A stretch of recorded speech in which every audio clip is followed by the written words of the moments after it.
And the last thing that we need to do that meets the requirements from the project guide is to set the buzzer to play a high note if the red player wins and a low note otherwise. So when we go, you're going to scroll all the way down to the check win. And we're going to have to use a conditional to check in here because we won't be able to set the buzz any other way. So we're going to go to control and we're going to say if. And I'm going to put that right in here. And I'm going to say if player is equal to red, then I'm going to play a buzzer frequency. I'm going to leave it high. You could even go a little bit higher, 1,000.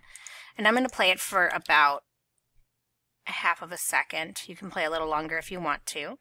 And then I'm going to say plus, so I get an else in here. And if it isn't the red player, that means it's the blue player, and I want it to be a low note. And I'll play that for 500. And I'll reset it and run it. And now if I play, my red one should play a high-pitched sound. Okay. And I'll try my blue, make sure it's low.